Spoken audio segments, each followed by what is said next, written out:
Part 1 में ये सारा देख चुके हैं कि इल्तुतमिश ने मतलब कुतुबुद्दीन ऐबक ने कुतुब मीनार बनवाई थी। और फिर उसके बाद हम लोग काफ़ी सारी ये देख चुके हैं कि बाउलीज क्या होती हैं और ट्राबिएट आर्कुएट किस तरीके का आर्किटेक्चर होता है। कांदरिया महादेव टेम्पल जो है चंदेला डायनेस्टी ने बनवाया था। और फिर उसके बाद हम लोगों ने काफ़ी सारा कुछ पार्ट हम कवर कर चुके हैं।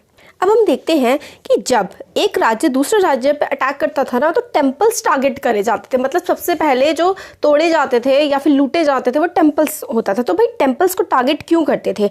देखिए ऐसा इसलिए था क्योंकि किंग्स जो है ना वो बहुत ही ज़्यादा बड़े बड़े टेम्पल्स बनवाते थे अपनी पावर को डिमॉन्स्ट्रेट करने के लिए और अपनी भक्ति को, अपनी डिवोशन को, कि हम भगवान के प्रति कितने समर्पित हैं, हमारे पास कितनी पावर है, कितना पैसा है, इस चीज़ को दिखाने के लिए खूब बड़े बड़े टेम्पल्स बनवाए जाते थे। अभी हमने कांदरिया महादेव का देखा, थांजावुर में जो टेम्पल देखा राजराजेश्वर टेम्पल है ना, तो हमें क्या पता लगता है खूब बड़े बड़े भव्य और खूब ही अमीर हुआ करते थे टेम्पल्स।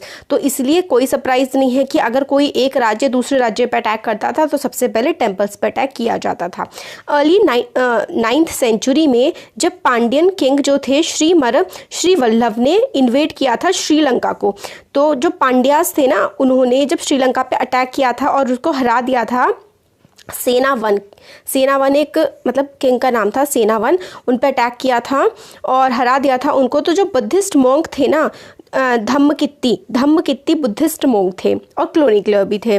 तो धम्मकित्ती लिखते हैं, क्रॉनिकलर होता है जो समय के बारे में, हिस्ट्री के बारे में लिखते हैं। उन्होंने लिखा था कि ही रिमूव्ड ऑल द वैल्यूएबल्स, मतलब जो पांड्यन किंग थे उन्होंने सारी की सारी कीमती चीज़ें हटा दी। बुद्धा का जो स्टैच्यू था जो कि पूरा का पूरा गोल्ड से बना हुआ था और जितनी भी सोने की बनी हुई इमेजेस थी मोनास्ट्रीज़ में, मोनास्ट्रीज़ ना एक तरीके से धर्मशाला टाइप्स की होती है जहाँ पे मॉन्क्स जो भिक्षु वगैरह होते हैं वो रहते हैं, सारी की सारी ले ली गई थी। और सिन्हालीज रूलर जो थे ना, सिन्हाली रूलर, देखिए सिन्हाला ना सिन्हाली लोग जो है वो श्रीलंका में रहते हैं।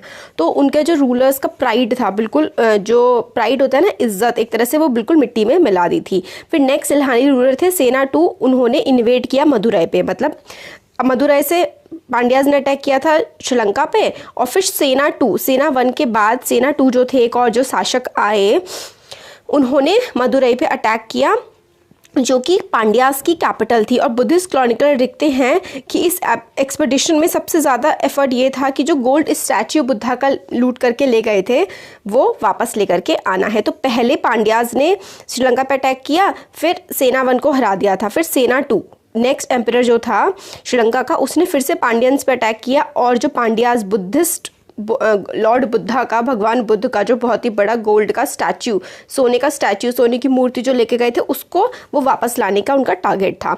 सिमिलरली अर्ली 11th सेंचुरी में भी हम देखते हैं जो राजेंद्र वन जो कि चोल वंश के राजा थे, उन्होंने काफ़ी बड़ा शिव टेम्पल बनवाया था अपनी कैपिटल में और काफ़ी सारे प्राइज्ड, काफ़ी मतलब कीमती उसमें मूर्तियाँ रखी हुई थी जो कि वो जिनको हराया था उनसे लेके आए थे, उन राजाओं से। N incomplete list included, incomplete list का मतलब है क्योंकि ये लिस्ट बहुत लंबी है, क्योंकि राजा जब किसी राजा पे अटैक करता था तो मंदिरों में से बहुत सारी सोने की चीज़ें लेकर के आते थे। इनकम्प्लीट इसमें एक है sun pedestal from Chalukya. Sun pedestal मतलब एक तरीके से सोने का वो होता है ना, रथ आप कह सकते हैं। तो sun pedestal from the Chalukyas, Ganesh statue and several statues of Durga, Nandi statue from the eastern Chalukyas, image of Bhairav a form of Shiva, Bhairavi from the Kalingas of Orissa and Kali statue from the Palas of Bengal. तो इतने सारे स्टैचूज जो हैं अलग अलग जगह से लेकर के आए थे चोल किंग और अपने मंदिर में ला करके रखे थे। सुल्तान मोहम्मद जो था गजनी का, उसने was a contemporary of Rajendra one. Contemporary का मतलब होता है उसी समय काल में था जब ये राजेंद्र वन थे ना, जब इन्होंने इतने सारी जगह अटैक करा था और मंदिरों से इतनी सारी मूर्तियाँ ला करके अपने मंदिर में रखी थी, उसी टाइम पर एक सुल्तान महमूद ऑफ गजनी भी था जो कि राजेंद्र वन के समय पर ही था। उसने भी हमारे देश में काफ़ी बार अटैक किया था, यहाँ के राजाओं को हराया था और हमारे जो मंदिर है ना उनको तोड़ा था, उन मंदिरों को खूब लूटा था इसने, सुल्तान महमूद ने। उस समय ये काफ़ी मतलब इम्पॉर्टेंट रूलर नहीं था, मगर जो इसने हमारे देश के मंदिरों को खूब पेल के लूटा और खूब ज़्यादा लूट के चीज़ें हमारे देश से वहाँ ले गया, उससे ये काफ़ी ज़्यादा इम्पॉर्टेंट बन गया था, हीरो बन गया था इस्लाम का, क्योंकि इसने हमारे देश के मंदिरों को खूब लूटा था, तोड़ा था, इसलिए वहाँ पर हीरो टाइप का बन गया था। और in the political culture of middle ages most rulers displayed there political might and military success by attacking and looting the places of worship of defeated rulers. तो उस समय पर जो है मिडिल एजेस का जो कल्चर था ना, मेनली जो अफगानिस्तान वाला रीजन है, वहाँ पे क्या करते थे ये लोग, दूसरे धर्म के राजाओं पे ज़्यादातर अटैक करते थे, उनके मंदिर वगैरह लूटते थे, और ये चीज़ बड़ी अच्छी मानी जाती थी।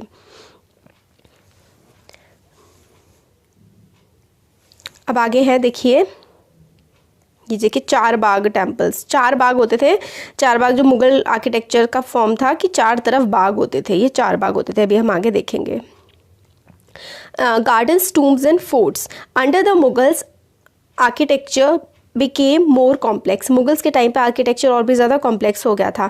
बाबर, हुमायूं, अकबर, जहांगीर और शाहजहां ने काफ़ी ज़्यादा पर्सनली इंटरेस्ट लिया था चार बाग के टेम्पल्स वगैरह बनवाने में, और काफ़ी लिटरेचर, आर्ट, आर्किटेक्चर, मतलब इन लोगों ने क्या किया, काफ़ी सारी बिल्डिंग्स भी बनवाई थी, काफ़ी सारी चीज़ें लिखवाई थी, पेंटिंग्स की काफ़ी ज़्यादा इन्होंने पेट्रोनेज दी थी, और इन्होंने अपनी ऑटोबायोग्राफी भी लिखी थी। बाबर अपनी ऑटोबायोग्राफी में लिखते हैं कि किस तरीके से गार्डन्स का डिज़ाइन किया गया है, गार्डन्स को बनाया गया है, और कैसे रेक्टेंगल की फॉर्म में गार्डन्स होते हैं, उनको चार भागों में बांटा जाता है, और फिर बाय आर्टिफिशियल चैनल्स, ठीक है, और divided into 4 quarters bye artificial channel. जैसे कि ये देखिए, ये चार बाग है, रेक्टेंगल है और बीच में रास्ता है चलने का, ये देखिए ऐसे करके होता था, ये चलने का रास्ता होता था, यहाँ यहाँ यहाँ यहाँ पर बाग बना होता था, इसको ही जो है चार बाग स्टाइल कहा जाता था, ठीक है। तो अकबर ने इसको काफ़ी ज़्यादा बनवाया था, और जहांगीर ने भी बनवाया, शाहजहां ने भी कश्मीर में बनाया, दिल्ली, आगरा में भी चार बाग काफ़ी ज़्यादा मिलते हैं। There were several important architectural innovation during Akbar reign. Akbar के टाइम पर और भी काफ़ी सारी चीज़ें बनाई गई थी आर्किटेक्ट से रिलेटेड, मतलब बिल्डिंग्स वगैरह बनवाई थी। अकबर का जो आर्किटेक्चर था ना, उसमें क्या था, turn to the tombs of his central Asian ancestors, मतलब टूम्ब ऐसे करके होती है, ये ऐसे करके गोल गोल से बना देते हैं ना, जैसे कि मस्जिदों के ऊपर होता है ये टूम्ब, ये वाला स्टाइल अकबर ने काफ़ी ज़्यादा फेमस करा था। तैमूर जो था, इनका हमने पिछले चैप्टर में पढ़ा था ना मुगल्स के बारे में, तो जो तैमूर था वहीं से ये मुगल्स स्टार्ट होते हैं। तो तैमूर के टाइम पर इस तरीके के काफ़ी ज़्यादा बनाए जाते थे। The central towering dome and the tall gateway pishtaq, जो टॉल गेटवे होता है ना, ये ऊंचा सा गेटवे ऐसे करके जिससे जाते हैं, उसको पिश्तक बोलते थे, become important aspect of Mughal. तो मुगल के टाइम पे इस तरीके के ही आर्किटेक्चर जो है बनाए जाते थे। तो ये देखिए, बाबर देख रहा है किस तरीके से चार बाग बनाया जा रहा है, ये वाला। अब आगे आता है the throne balcony in the Diwane Aam इन दिल्ली। दीवाने आम क्या होता था ना, दीवाने आम होता था और एक दीवाने खास होता था। मेनली अकबर ने ये स्टार्ट किया था, अकबर के टाइम पे बहुत होता था। दीवाने आम में लोग आते थे अपनी प्रॉब्लम्स लेके, और दीवाने खास में मंत्री वगैरह लोग होते थे। तो ये देखिए architecture first visible in Humayun's tomb. Humayun की टोम्ब में ये वाला जो आर्किटेक्चर है वो देखा गया। Tomb was placed in the centre of a huge formal चार बाग के बीच में टोम्ब रखा गया, उनकी कब्र टाइप की रख दी गई थी। And build in the tradition known as 8 paradises, और इस तरीके के ट्रेडिशन में कि 8 जन्नतें टाइप की हैं। और हश्ड बिश्ट, इसको 8 पैराडाइज या फिर हश्ड बिश्ट स्टाइल भी बोलते हैं।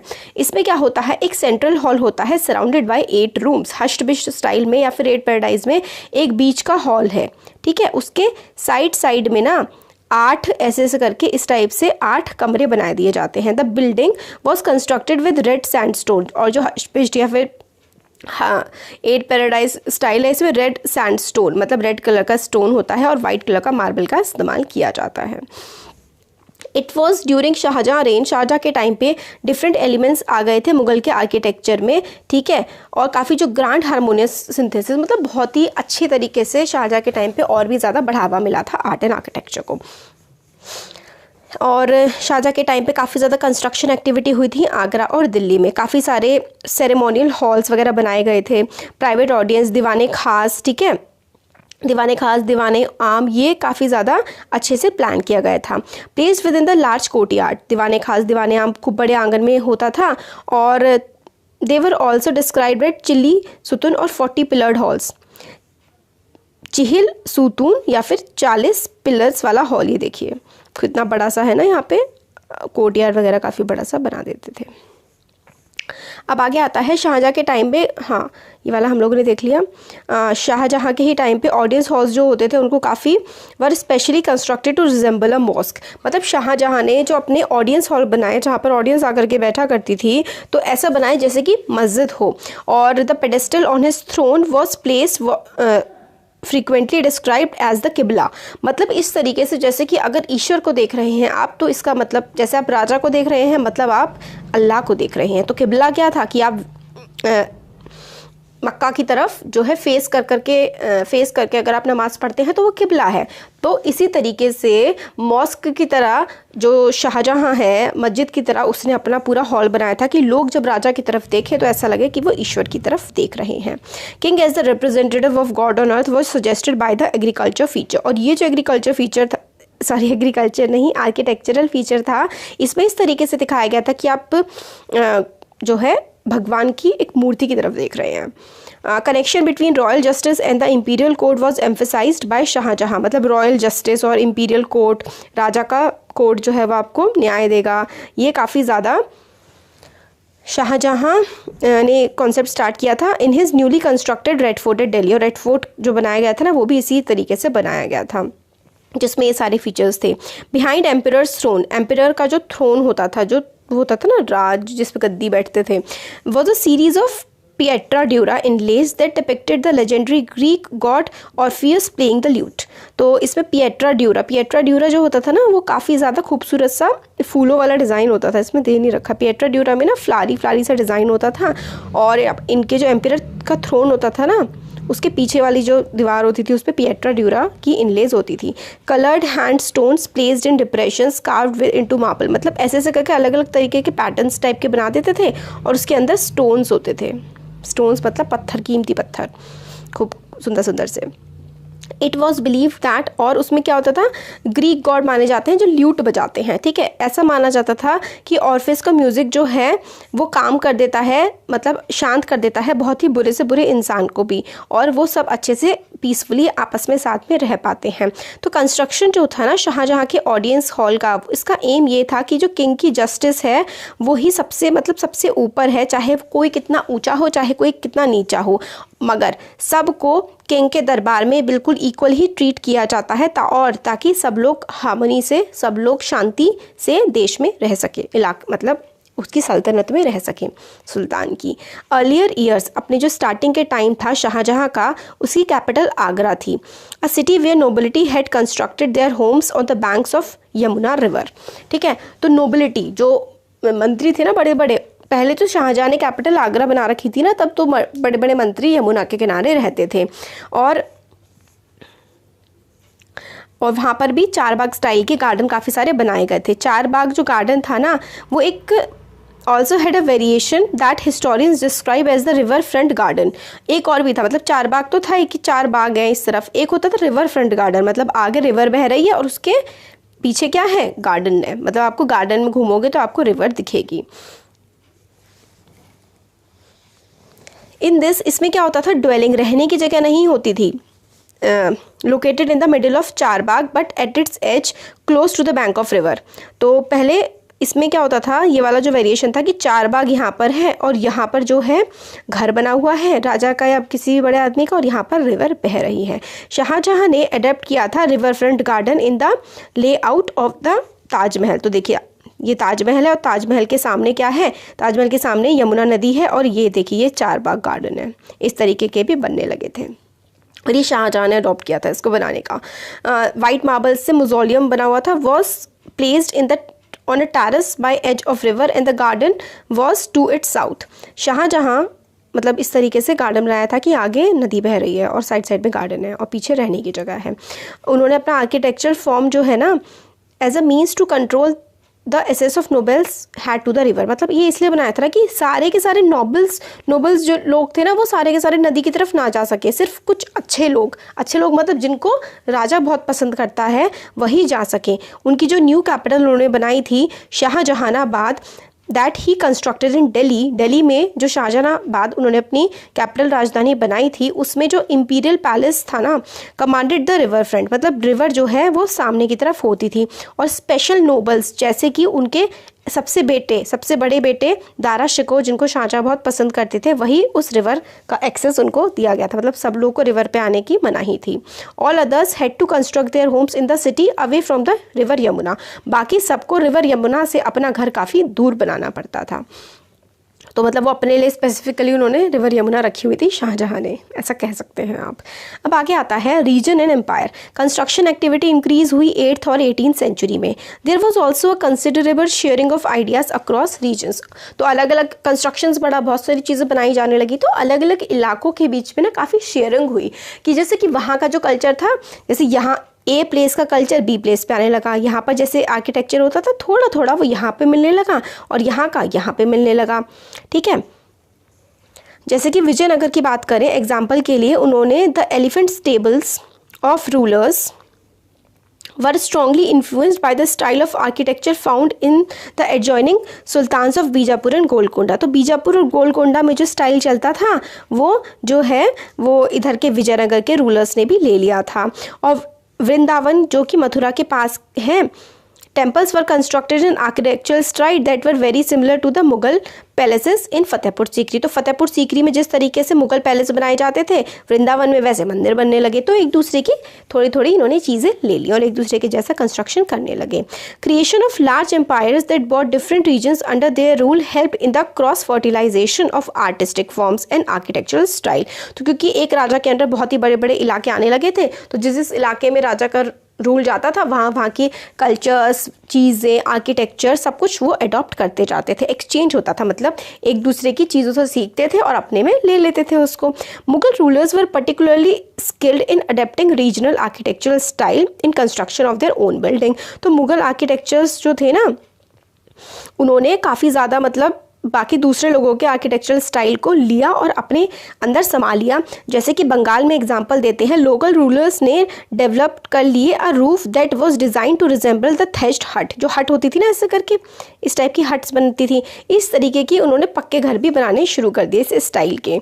मुगल्स को ये अच्छा लगा। दिस बांग्ला डोम क्योंकि बंगाल से होता था, बांग्ला डोम पसंद आया है उन्हें, तो उन्होंने चैप्टर 9 में आगे हम पढ़ेंगे इनके बारे में। So much that they had used in their architecture. तो उन्होंने अपने आर्किटेक्चर में देखिए इस टाइप के यहाँ पर इनको ये थैच रूफ इस तरीके की पसंद आई, ऐसे ऐसे ऐसे करके इन्होंने अपने आर्किटेक्चर स्टाइल में ले लिया। The impact of other regions was also evident. अलग अलग इलाकों का इम्पैक्ट जो है हमें मुगल आर्किटेक्चर में भी देखने को मिलने लगा।